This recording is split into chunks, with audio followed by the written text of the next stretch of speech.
नमस्कार दोस्तों, स्वागत है आपका अपने चैनल पर एजुकेशन फॉर नॉलेज में। आज के वीडियो में हम लोग देखेंगे प्रैक्टिस सेट नंबर 50 यानी कि अभ्यास नंबर 50 है। तो यह एक इम्पॉर्टेंट है क्योंकि आपको बता दें कि अगर 1 से लेकर 49 तक यानी 49 तक अगर प्रैक्टिस सेट आप नहीं देखें तो अवश्य देखें। बिहार स्पेशल, बिहार सम्मान ज्ञान, static GK GS practice set कर प्लेलिस्ट बना हुआ है, तो आप वहाँ पे जाइएगा वीडियो सेक्शन में प्लेलिस्ट में, तो आपको मिलेगा। तो आप एक बार जरूर देखें। सारे पीवाईक्यू क्वेश्चन है यानी प्रीवियस ईयर क्वेश्चन जो बीपीएससी बीएसएससी के द्वारा तमाम अलग अलग एग्जामों में पूछा गया है। तो ये प्रीवियस ईयर यानी कि ये हमारा रिवीजन के लिए इंपॉर्टेंट होगा।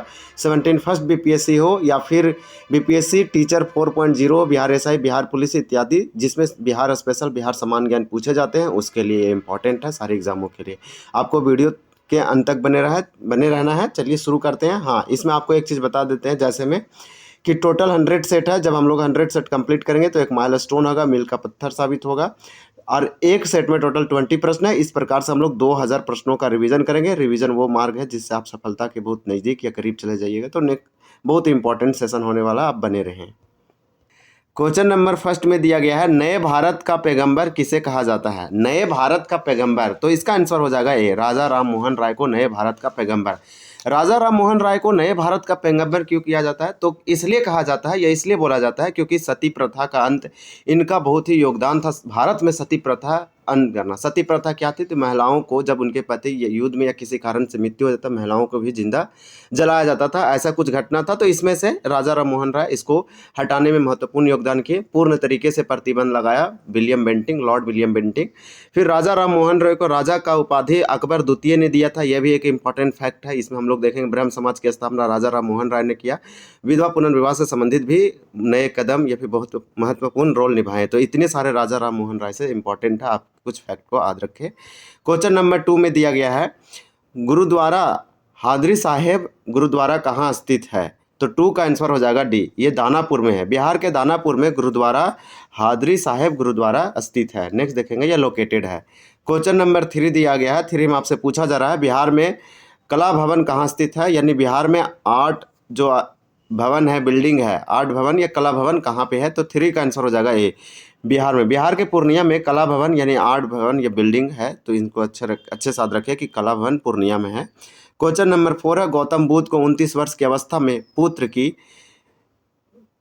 की प्राप्ति हुई, उसका नाम क्या था? यानी सिंपल है, गौतम बुद्ध को 29 वर्ष की अवस्था में एक पुत्र का जन्म होता है, यानी एक पुत्र की प्राप्ति होती है। उस पुत्र का या फिर गौतम बुद्ध के पुत्र या सन का या उसका नाम क्या था, ऐसे पूछा जाएगा। 4 का आंसर हो जाएगा सी, राहुल नाम था। तो गौतम बुद्ध के पुत्र का नाम राहुल था, इंपॉर्टेंट हो जाएगा। नेक्स्ट देखेंगे, क्वेश्चन नंबर 5 है, गुप्तकालीन अभिलेख की भाषा और लिपि क्या है? तो गुप्तकालीन अभिलेख की भाषा और लिपि क्या है? तो 5 का आंसर हो जाएगा ए, संस्कृत और ब्राह्मी। यानी गुप्तकालीन अभिलेख का भाषा संस्कृत है और इसकी लिपि ब्राह्मी थी, इंपॉर्टेंट हो जाएगा। यानी जब गुप्तकालीन डायनेस्टी था, गुप्त काल का जब वंश चल रहा था, उस समय यहाँ संस्कृत भाषा बहुत ही प्रचार प्रसार हो रहा था, इंपॉर्टेंट हो जाएगा। क्वेश्चन नंबर दिया गया है 6, ये रिविजन के लिए इंपॉर्टेंट है। 11वीं सदी में गुजरात के कवि सोडढल ने अपनी किस रचना में धर्मपाल को उत्तर का स्वामी कहा? तो धर्मपाल को, जो पाल वंश के एक बहुत ही शक्तिशाली शासक थे यानी राजा थे, तो उसको उत्तर का स्वामी कहा। और ये गुजरात के कवि सोडढल के द्वारा कहा गया और वो अपनी एक रचना की थी। उस रचना का नाम क्या है? 6 का आंसर हो जाएगा बी, यानी उदय सुंदरी। उदय सुंदरी जो कवि थे सोडल, इसके द्वारा लिखा गया था उदय सुंदरी। इसी में धर्मपाल को उत्तर का स्वामी कहा, एक इंपॉर्टेंट हो जाएगा। जो धर्मपाल थे बंगाल के शासक थे। नेक्स्ट क्वेश्चन दिया गया है, गुलाम वंश का प्रथम शासक कौन था? तो 7 का आंसर हो जाएगा ए, कुतुबुद्दीन ऐबक गुलाम वंश का प्रथम शासक या राजा था या रूलर था। नेक्स्ट देखेंगे क्वेश्चन नंबर 8, गंगेटिक डॉल्फिन अभ्यारण्य किस जिला में अवस्थित है? तो गंगेटिक डॉल्फिन अभ्यारण्य किस जिले में अवस्थित है? तो 8 का आंसर हो जाएगा डी। आप यहाँ पे जान सकते हैं कि गंगेटिक डॉल्फिन या फिर जो डॉल्फिन रिसर्च सेंटर है बिहार के पटना में स्थापित किया गया है। गंगेटिक डॉल्फिन, अगर हम देखे जाए कि भारत में डॉल्फिन कहाँ पाई जाती है, तो गंगा में पाई जाती है, इसलिए हम इसे बोलते हैं गंगेटिक डॉल्फिन। क्योंकि भारत का एक्वेटिक एनिमल, जो राष्ट्रीय एनिमल है, वो डॉल्फिन है और सबसे अधिक डॉल्फिन उत्तर प्रदेश में पाया जाता है, उसके बाद बिहार में पाया जाता है। तो ये इंपॉर्टेंट हो जाएगा कि गंगेटिक डॉल्फिन अभ्यारण्य किस राज्य में है? बिहार के, यानी बिहार में है और बिहार के भागलपुर डिस्ट्रिक्ट में है। नेक्स्ट देखेंगे क्वेश्चन नंबर, हम लोग का ये 8 था। अब हम लोग देखेंगे 9 क्वेश्चन नंबर। तो 9 क्वेश्चन नंबर आप देख पा रहे हैं, बिहार सरकार द्वारा गन्ना विकास कार्यक्रम की शुरुआत किस वित्तीय वर्ष में की गई थी? तो 9 का आंसर हो जाएगा सी। 2012 से 13 में बिहार सरकार के द्वारा गन्ना विकास कार्यक्रम की शुरुआत किया गया था। तो 10 नंबर क्वेश्चन देखेंगे। 10 में पूछा जा रहा है, ग्रीष्म ऋतु में बिहार का कौन सा जिला सबसे गर्म रहता है? तो ग्रीष्म ऋतु में बिहार का वह कौन सा जिला है जो सबसे अधिक हॉट या फिर गर्म रहता है? तो 10 का आंसर हो जाएगा ए, गया। नेक्स्ट देखेंगे।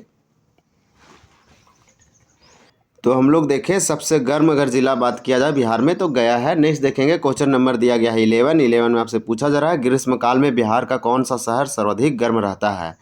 तो ग्रीष्मकाल में बिहार का कौन सा शहर सर्वाधिक गर्म, अभी आपसे पूछा जा रहा था जिला के बारे में कि बिहार का वह कौन सा जिला है जो सबसे गर्म रहता है ग्रीष्म ऋतु में। अब पूछा जा रहा है शहर का नाम कि सबसे गर्म रहता है, तो यहाँ पे सर्वाधिक गर्म रहता है वह कौन सा शहर है बिहार का? तो 11 का आंसर डी हो जाएगा, गया। दोनों क्वेश्चन सेम था, एक ही तरीके से था, क्वेश्चन घुमा के पूछा गया था, दोनों का आंसर सेम होगा। ग्रीष्मकाल में चलने वाली गर्म हवाओं को क्या कहा जाता है? तो बिहार, उत्तर प्रदेश, झारखंड में ग्रीष्मकाल में चलने वाली गर्म हवाओं को लू कहते हैं। तो इसका राइट आंसर हो जाएगा लू। नेक्स्ट देखेंगे, क्वेश्चन नंबर 13 दिया गया है। 13 में आपसे पूछा जा रहा है, ग्रेनाइट चट्टानों से निर्मित माता भगवती दुर्गा मंदिर मंदारंगिनी तो रंगिनी कहाँ स्थित है?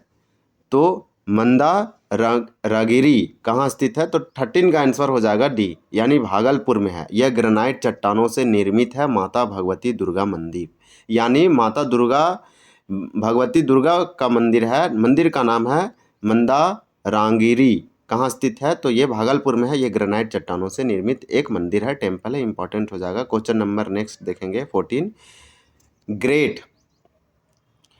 ग्रेट पब्लिक लाइब्रेरी की स्थापना कब हुई थी? तो 14 का आंसर हो जाएगा सी। 1916 ईस्वी में ग्रेट पब्लिक लाइब्रेरी की स्थापना किया गया था। क्वेश्चन नंबर 15 है। 15 में आपसे पूछा जा रहा है, गौतम बुद्ध का जन्म कब हुआ था? तो 15 का आंसर हो जाएगा बी। 1563 ईसा पूर्व में गौतम बुद्ध का जन्म हुआ था। 1563 ईसा पूर्व में गौतम बुद्ध का जन्म हुआ था। ये इंपॉर्टेंट हो जाएगा, लुम्बिनी कपिलवस्तु नामक स्थान, यानी जो अब नेपाल में है। नेक्स्ट देखेंगे क्वेश्चन नंबर 16, लीची के उत्पादन में बिहार का देश में कौन सा स्थान है?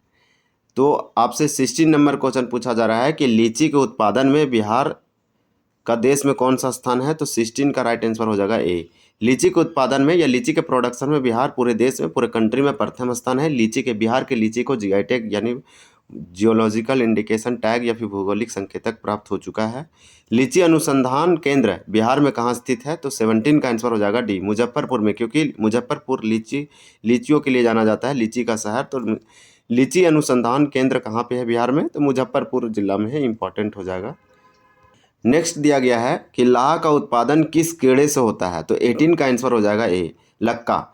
लाह का उत्पादन किस कीड़े से होता है? लक्का। तो यहाँ पे हम लोग देखेंगे कि लक्का, जबकि जो शहतूत होती है, लाह वगैरह शहतूत जो होती है इसी पे पलती है, लेकिन इसका आंसर राइट हो जाएगा लक्का। 19 नंबर क्वेश्चन है, लाहौर षड्यंत्र केस में सरकारी गवाह बनने वाले फणींद्र घोष की हत्या बैकुंठ शुक्ल ने कहाँ कर दी थी? तो 19 का आंसर हो जाएगा राइट बी, बेतिया में। यानी लाहौर षड्यंत्र केस में सरकारी गवाह बनने वाले फणींद्र घोष की हत्या किसके द्वारा किया गया? फणींद्र घोष की हत्या बैकुंठ शुक्ल के द्वारा किया गया। क्यों किया गया? तो फणींद्र घोष लाहौर षड्यंत्र केस में सरकारी गवाह बने थे, इसलिए इसका हत्या बेतिया में किया गया था। इसका हत्या बेतिया में किया गया था बैकुंठ शुक्ल के द्वारा। एक इंपॉर्टेंट हो जाएगा हिस्ट्री का क्वेश्चन। 19 का आंसर हो जाएगा बी। हम लोग देखेंगे नेक्स्ट क्वेश्चन नंबर 20, फिर ये हमारा एंड हो जाएगा टेस्ट।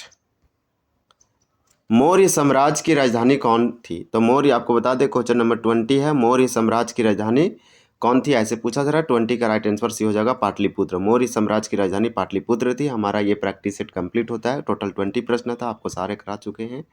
ये आंसर दिया गया है। ये प्रैक्टिस सेट 51 है। हम लोग अगले नेक्स्ट दिन देखेंगे। तो दोस्तों, ये था हमारा प्रैक्टिस सेट नंबर 50, जो कि एक बोल सकते हैं कि हमारा 50 कंप्लीट हो गया 1 से लेकर। अब हम लोग देखेंगे 50 से लेकर 100 तक। तो हम लोग का इस प्रकार से 100 प्रैक्टिस सेट कंप्लीट हो जाएगा। अगर आपको यह जानकारी पसंद आई हो तो वीडियो को लाइक और शेयर करना ना भूलें, चैनल को सब्सक्राइब करें और बेल आइकन दबाएं, ताकि आप हमारे आने वाले वीडियो मिस ना करें। मिलते हैं अगले वीडियो में, तब तक के लिए धन्यवाद। जय हिंद,